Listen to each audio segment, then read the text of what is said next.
All right, hope everybody's good. Starting with our game with Georgia Tech, a really hard-fought game between two teams. Both teams really wanted it and came down to the last play. And was very proud of our guys, how we battled in that game and had to overcome a lot of adversity. And I love how the guys hung in there and just fought. And a lot of guys made plays. Not having Davin the last quarter hurt us, from a pass rush standpoint. He's really been a presence for us in those kind of moments in 2-minute drives. He's doing good. Totally expected to have him this week, so that's good news. But I thought we really played well in the red zone on defense. Held them many times to field goals, had the interception down there, which was a critical play.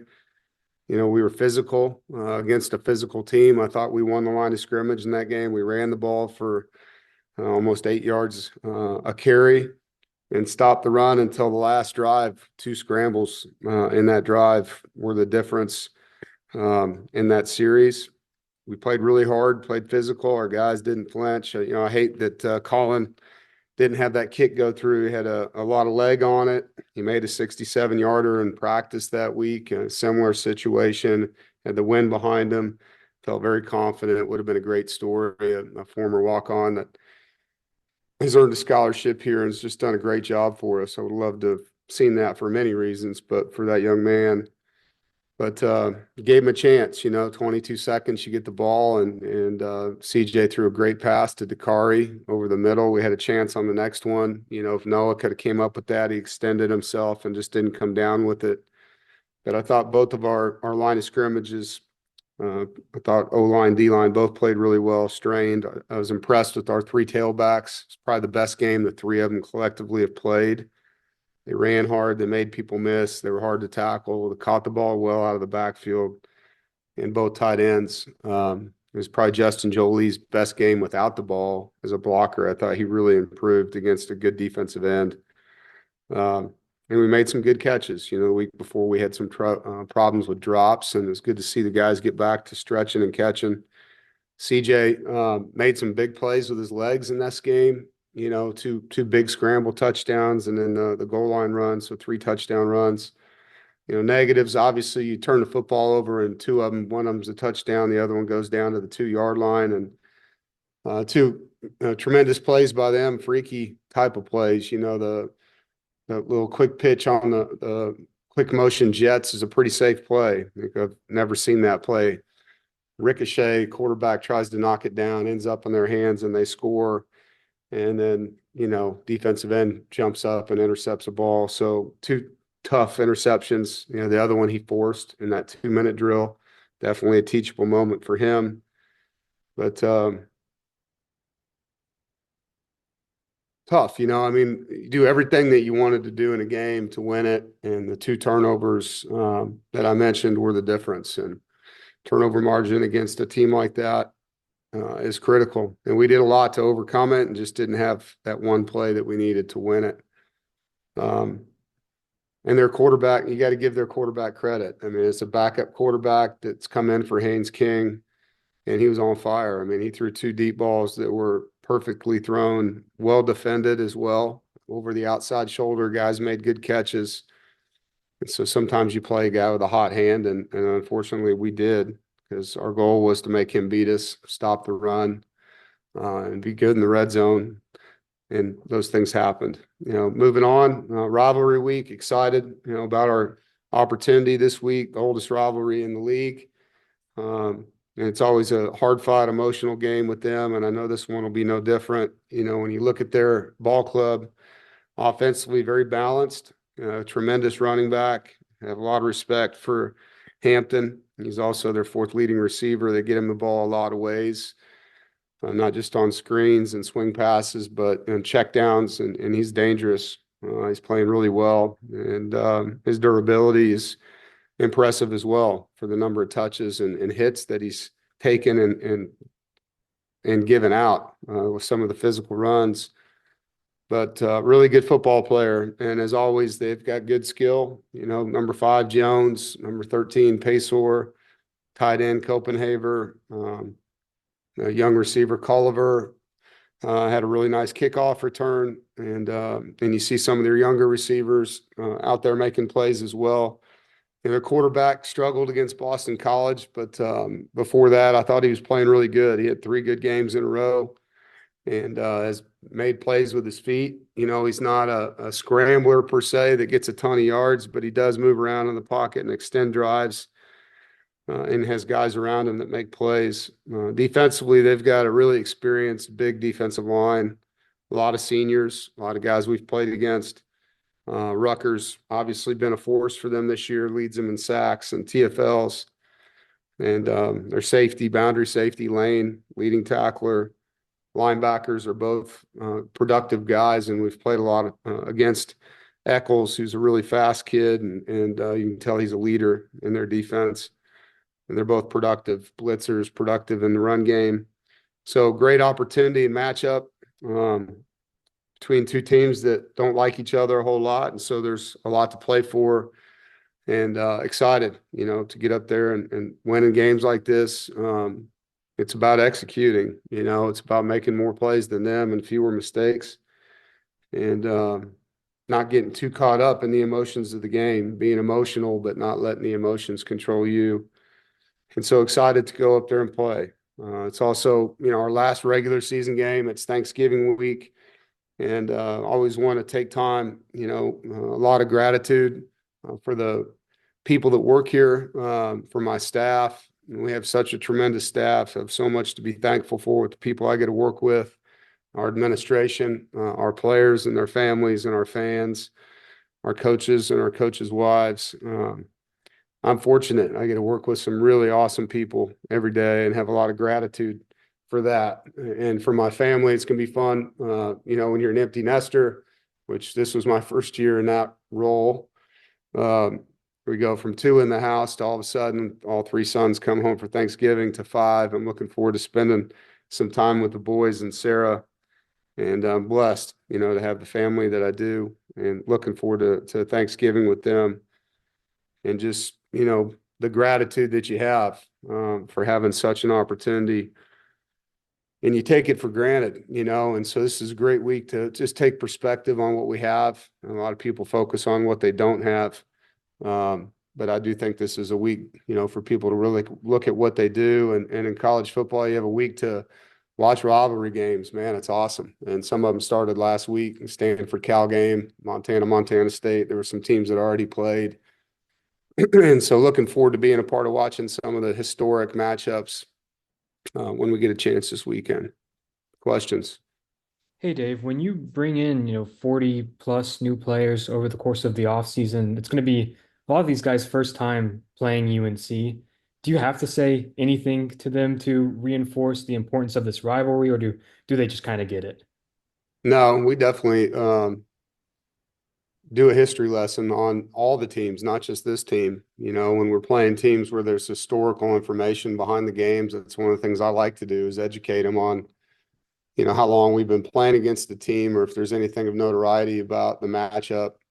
Because I do think that's one of the cool parts of college football, is the pageantry that goes with it. And you do definitely, as a head coach, want to educate your roster about the matchup. And in this case, the oldest matchup in the conference. And, when we play Wake Forest, no different, the longest consecutive rivalry in the conference as far as consecutive games played against each other. So those are things that we bring up and make sure they understand, the history of the matchup, things that have happened over the years, things that they can learn from. And our players do a good job of talking about the game with each other as well. Jaden? Yeah, Dave, when you look at rivalries in college football, and I know we have, with all of the conference realignment, things are shifting and changing, but, y'all have been able to keep this one so far. What does rivalry week mean to you? I love it. I mean, everywhere I've worked, even going back to high school, they're big games, man. They're bragging rights games with the fan bases. There's recruiting behind them, the head-to-heads that you have with schools. And this rivalry similar to when I was at Southern Cal with UCLA. You know, when you're in the same driving vicinity of your rival, it's even more unique because you run into the fans, alumni, players, even sometimes even their coaches at the grocery store. You in just regular day life, and so there's a lot more bumping into people with this rivalry as there was with USC's. You know, when I was at Wisconsin, the Minnesota rivalry, you didn't really run into their people a whole lot. Uh, at Kansas with Missouri, you did. You know, you ran into people all the time, and so they're not just a game that, hey, next year we'll beat them. It's a game that gets talked about and you hear about, you know, for the next 365 days sometimes if you're out in public. And I know the meaning of this one for our fan base. I've said this before, you know, in my opening press conference when people were leaving it, there were several people that came up and, Coach, we're glad you're here and hope you beat Carolina. I mean, that was the one thing that was repetitive from donors and fans my first day on the job.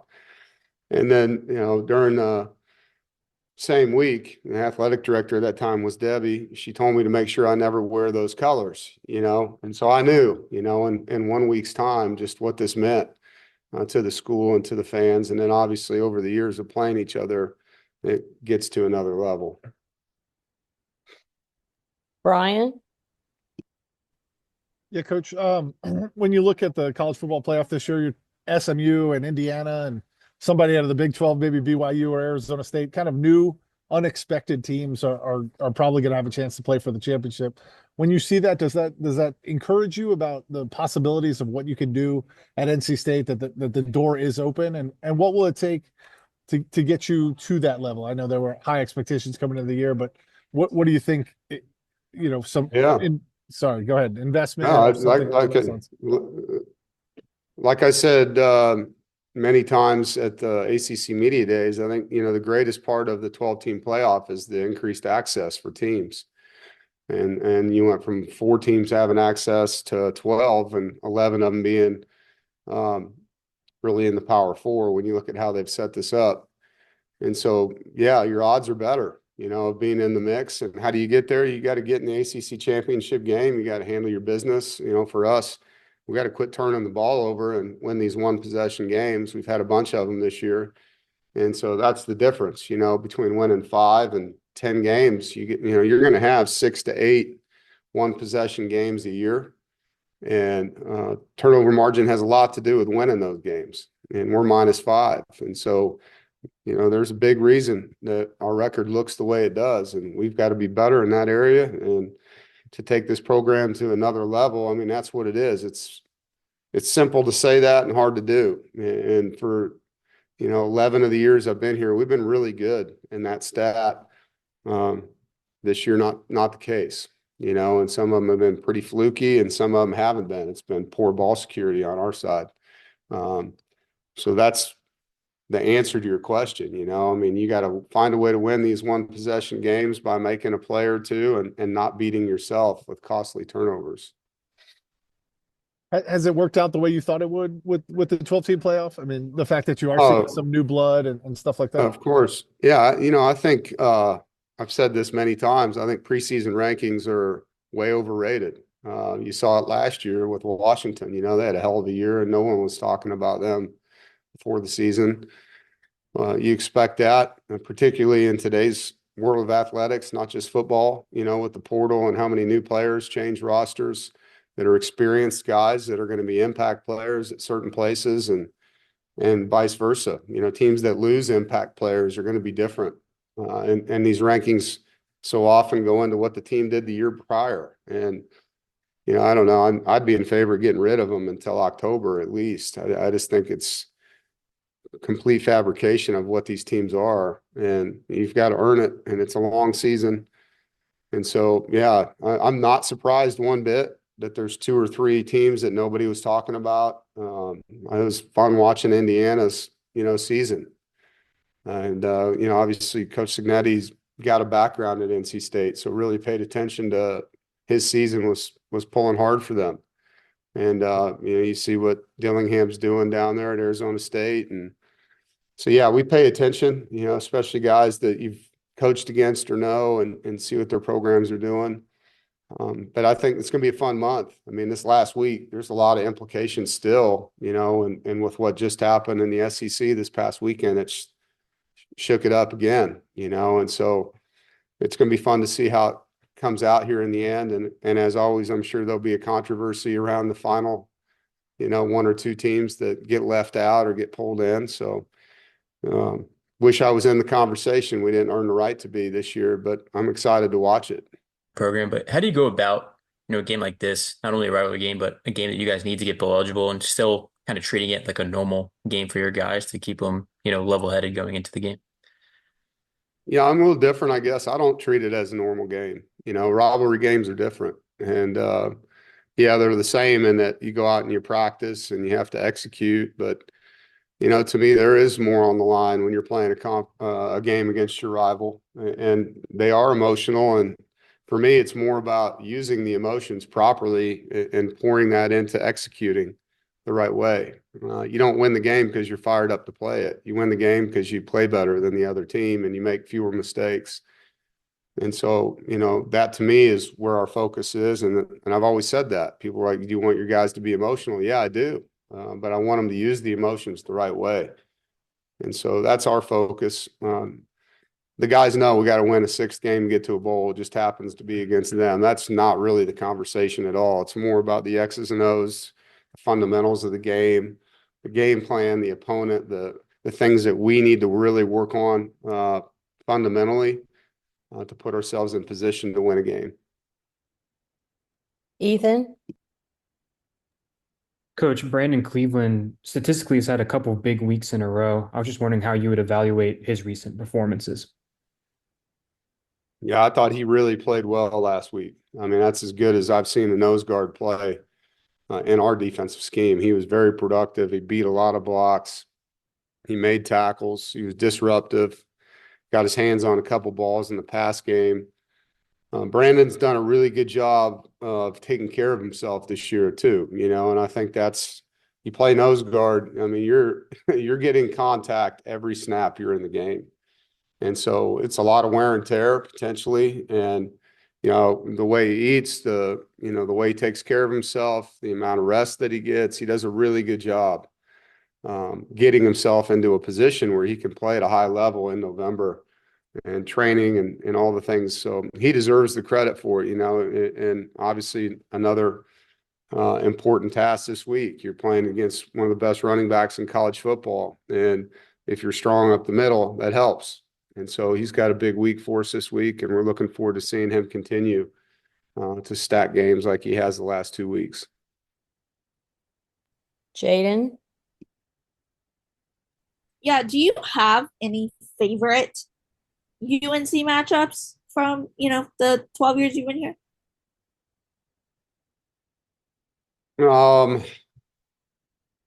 I don't know if I have a favorite, I mean, obviously all the wins we've had in these rivalry games are special to me. I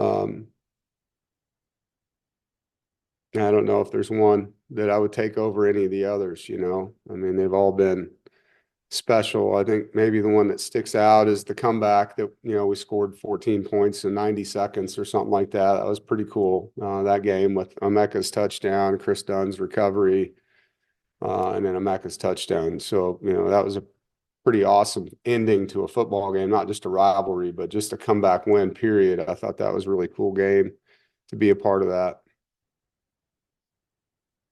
JC? All right, piggybacking off of that, you have a deep bench of former players who have excelled in this game. Do you typically have anybody speak to the team to share some of those memories, or is that just not enough time this week? No, there's conversations being had. And, if you look at even just who's working here right now around the program every day, I mean, between D'Antonio Burnett and Freddie Autry-Lindsey and Isaiah Moore, who's around, Tyler Jones is around, Dede Hoggard's around. We got a lot of guys that have been here and played not just for me, but played, at NC State for the other head coaches. And so there's always conversation, and it's not just this week. Those guys talk about their history here with them all the time. And then getting other coaches. Coach Avent was at practice today. It was great having him out there, and he wished the guys luck. And so, yeah, I mean, the brotherhood of the coaches at NC State too is cool, and hopefully we'll get, a few others over here during the week. It's kind of fun when you turn around and you see some of the other head coaches at practice. It was great having Elliott here today and appreciated him wishing the guys luck after practice. Take a couple more. Noah. Yeah, Coach, obviously you haven't had Devin Boykin this year, but Bishop has seemed to play a steady role there. How would you just assess the way he's played at safety in Devin's spot? He's been very consistent. He's had maybe 2 of the 11 games, I would say, were not his best. But outside of that, he's played really well. He's been in the right places. He's communicated well. He's made plays on the ball. Had a key interception in this past game and a pass breakup. He's tackled well. So yeah, he's been very steady week in and week out, and he's taken ownership of what that not having Boykin out there, that communicative guy that lines people up. Devin's a very good communicator, and so I think Bishop knew that was something he was going to have to pick up. With DK being new to the program. And with Tamarcus being a new nickel in the program, it was really on him to be the vocal piece back there, and he's taken that role on and done a really nice job. Jaden. With Caden Fordham and Devin Boykin, both being sidelined with injuries, Davin is the only active player who recorded multiple tackles against Carolina last year. So aside from him, are there any specific guys that you're really hoping to see step up this weekend? Yeah, I don't know if that's a true stat. Aiden White played that entire game. Brandon Cisse played a lot in that game. Bishop played a lot in that game. Betty played a lot in that game. So I'm not sure that's a true stat. All right. Brian Murphy, finish us up. Yeah, thank you. I appreciate it. Coach, you mentioned that you sort of approach these games a little differently. How do you think that's helped you in these rivalry games? Obviously, you've won the last 3. Is there a sense that it's worked for you, this way of doing it? Yeah, I mean, the results speak for themselves. I mean, again, I'm not perfect at all. They've beaten me. The first 2 years, Mac Lazari beat me, and Larry got me a couple times as well. But we've played well in this game, and it's a meaningful game. And so I don't know, every coach has a different approach. My approach is, to make sure they understand the value of winning games like this. It's something that matters deeply, not just to Dave Doeren. It matters a lot to the former players. It matters a lot to the alumni, to the donors, to the administration, everything. And so, and not that the other games don't matter, they do. But this one runs deeper. And so, yeah, I mean, I take pride in educating them about that, making sure they understand that. And, there's guys in our locker room that haven't played against them. There's guys in our locker room that have played a lot against them. And so getting them all on the same page with what this game is, because it's the oldest rivalry in the ACC. It deserves that kind of attention, in my opinion.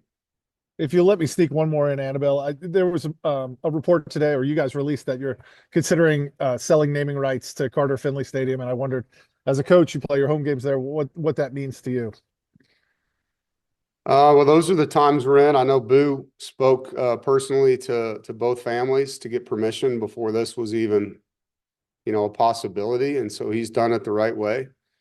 But athletic directors and athletic departments need to raise money. With this new legislation and the amount of dollars that revenue sharing is put on their plates. And so I think it's good business by him. I think that's what he should be doing, is finding creative ways to move the ledger. And it's very kind of those 2 families to allow him that opportunity. It doesn't mean we have a deal in place yet. But I mean, those are the things ADs have to do now. You have to find ways to increase your cash in, so that you have the ability to compete in this space. The courts say that you got to come up with X amount of dollars. They don't give you the dollars. You got to go find them, and so these are the creative things that the new legislation is putting on AD's plates, and completely in line with Boo. You know, whatever he needs to do to make these things a reality to keep our programs all competitive, I know he's going to compete to do that.